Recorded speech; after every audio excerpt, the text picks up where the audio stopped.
رښتین خټک صاحب ته چې هغوی راشي او خپل کلام را سره شریک کړي. رښتین خټک صاحب: ما د سترګو په کچکول کې بې له غمه، ما د سترګو په کچکول کې بې له غمه، بل څه خیر راوړی نه دی د زړه کور ته.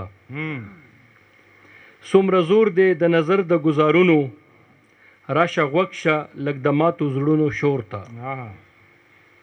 تا پسې لکه د بلې لمبې ګرځم، تا پسې لکه د بلې لمبې ګرځم، څه خو ادرېږه د خپل بل کړي اور ته.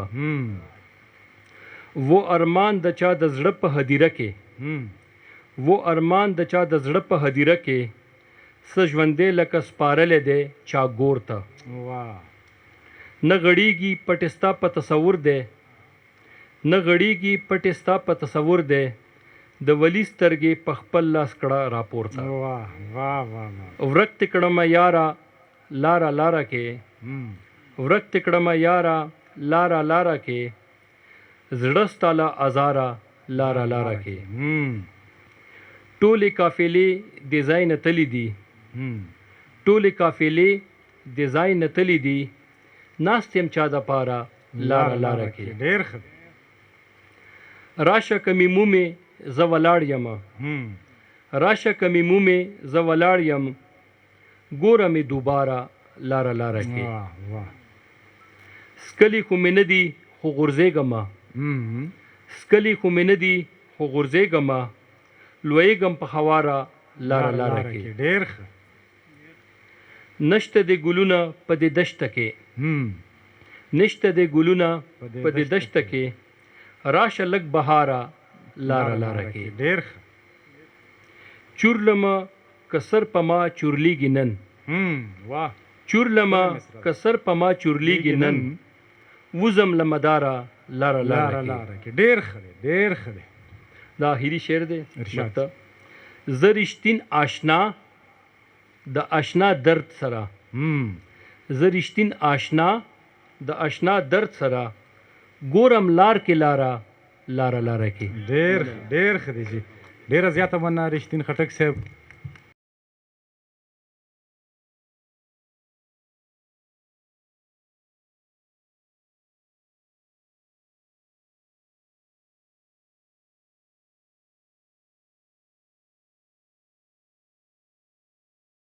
اوس خپل ډېر زیات محترم استاد پروفیسر ډاکټر عبدالله جان عابد صاحب ته خواست کوم چې هغوی راشي او خپل کلام را سره شریک کړي. کلام خو دلته ډېرو لوی لویو شاعرانو پیش کو او موږ ته ډېر خوند واخیستو.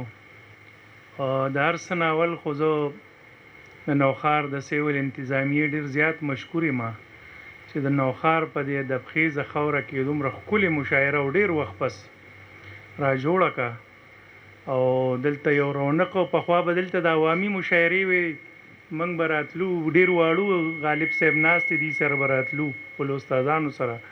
په هغه رواج زه اوس دا وایم چې ډېر زیات کم شوی دی. نو زه ما دا تجویز دی چې دا خو یو شروعات او یو آغاز وشو او ډېر ښه آغاز دی. دا موږ ټول یو ځای ناست یو، ډېر وخت پس موږ ته داسې یو موقع میلاو شوه. زه دا وایم چې سیول انتظامیه څنګه چې دی د مندوخیل صاحب ذکر وکړو، په هغه وخت باندې ډېر لوی لوی کانفرنس یو سیمینار یې هغې کړی وې، پروګرامونه وو. موږ چې په دې خاوره باندې ناست یو نو موږ ټول د دې نوښار خلک یو، موږ ته دا معلومه ده چې د پښتو ادب د زرین دور آغاز د دې خاورې نه شوی دی او خوشحال خان خټک کړی دی او د دې خاورې بچي وو. نو زرین دور که چا پښتو ادب ته ورکړی دی نو همدې نوښار ورکړی دی، بنیاد دې نوښار ایښی دی او بیا د هغه اولاد دی، د هغه نوسي دي، د هغه کړوسي دي، بلها دیوانونه دي، بلها دیني ادب هغوی لیکلی دی، بلا رومانټیک روماني قیسې لیکلي دي همدغه خلکو. او که زه شروع شم نو د هغوی د خدماتو ذکر نه په دې لږ وخت کې کیدی شي او نه به وشي. او بیا په جدید دور کې ډېر لوی لوی خلک هم دې خاورې زیږولې دي. یوازې که موږ د سمندر خان سمندر ذکر وکړو نو د دنیا په تاریخ کې د 4,000 اشعارو باندې مشتمل هغوی صرف د کلمه طیبې شرح لیکلې ده هغه شرف هم د نوخار خاورې ته حاصل دی. زه تاسو د شخصیاتو دا ذکر په دې کوم که موږ چېرې د نوخار د مشاهیرو باندې یو سلسله شروع کړو، هغه تاسو خپله پې سوچ وکړئ که په یو شخصیت باندې یو سیمینار کوئ او که غونډ د نوخار په دې ادب باندې یو لوی سیمینار، خو هغه به 2-3 ورځې یو پوره ادبي کانفرنس به پکار وي، نو هله پکې د نوخار ادب هغې باندې خبرې کیدی شي. یو سمندر خان سمندر چې په پښتو ادب کې د ټولو نه اوږده نظمونه، د بلال بانګ، د قرآن جړه، د علم سوکه، نو دا هغه شخصیت دغه موږ سره موجود دی. موږ که د یو شخصیت ذکر کوو، که موږ سره د نوخار عبدالله استاد موجود دی، نو د پښتو د ټولو نه لوی نعتګو په دې خاوره موږ سره موجود دی. مولا نعمت الله ذکر که موږ کوو، نو هغه ته د پښتو فردوسي ویلی شي. د پښتو د ټولو نه زیات داستانونه که لیکلي شوي دي، نو د نوخار په دې خاوره لیکلي شوي دي او مولا نعمت الله لیکلي دي.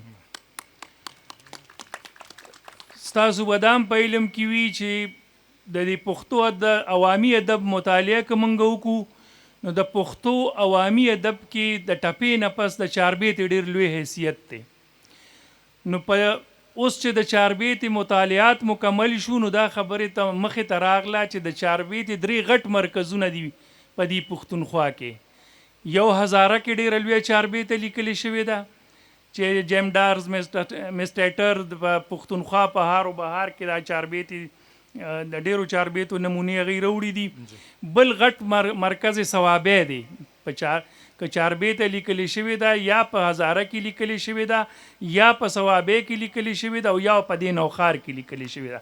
نو دا زمونږ د چاربیتې د 3 مرکزونو نه یو مرکز دی.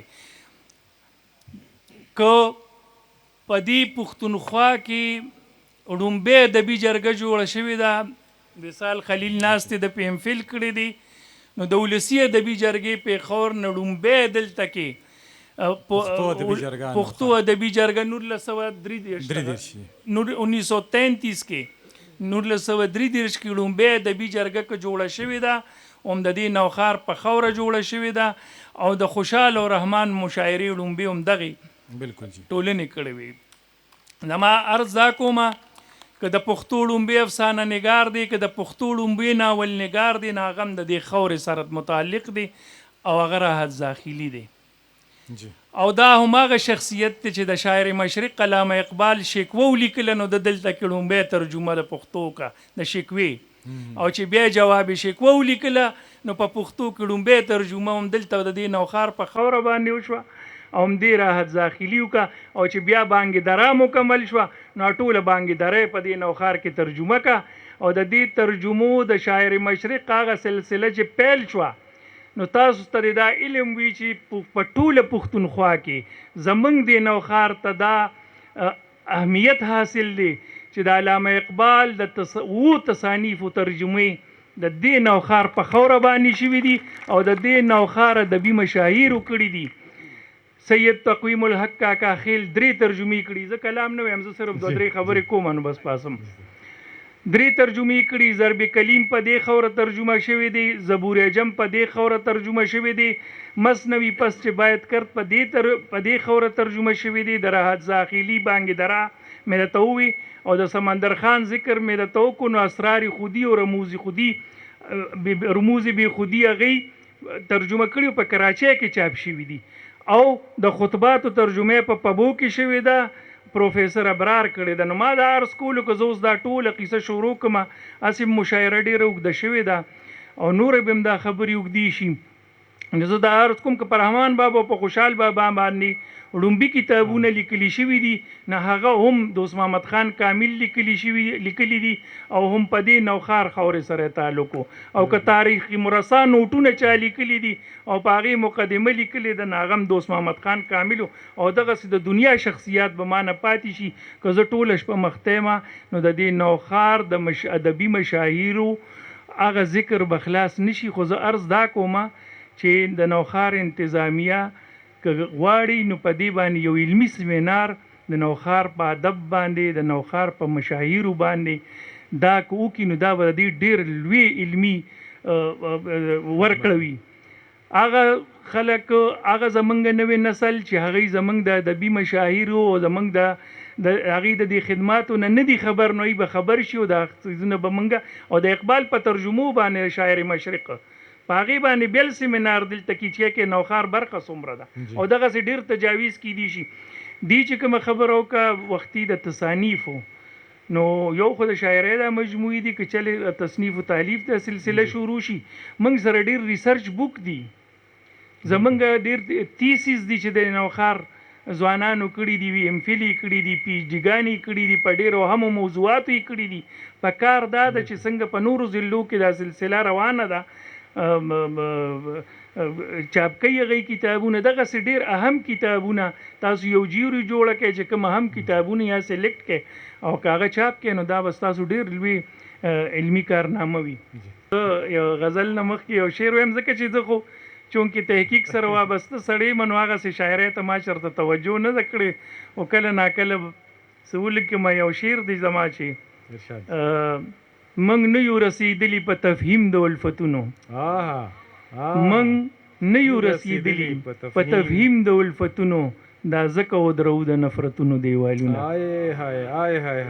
کمال دی. او دا یو څو شعر دي. ارشاد شي. وای عجیبه ده چې شر لاړ شي خو شر راشي. عجیبه ده چې شر لاړ شي خو شر راشي، که شپه ځي نو بله شپه مو په سر راشي. واه واه واه واه واه. او تاو رانه د جنگ طرفداران دي، تاو رانه د جنگ طرفداران دي، وایه څنګه به د امن خبر راشي. واه واه واه. او پښتانه به بیا د ننګ توره تر ملا کړي، پښتانه به بیا د ننګ توره تر ملا کړي، که شعور د قومیت پکې بر راشي. واه واه واه. بېشکه. او د جمال اعتبار چې چا باندې قایم دی، د جمال اعتبار چې چا باندې قایم دی، کاش چې هغه خلک هم په نظر راشي. واه ډېر ښه ډېر ښه. او اوس عابد له دا د خوب او خیال قصې دي چې به مستې جونې بیا په ګودر راشي. واه واه واه. ډېر ښه سر ډېر ښه.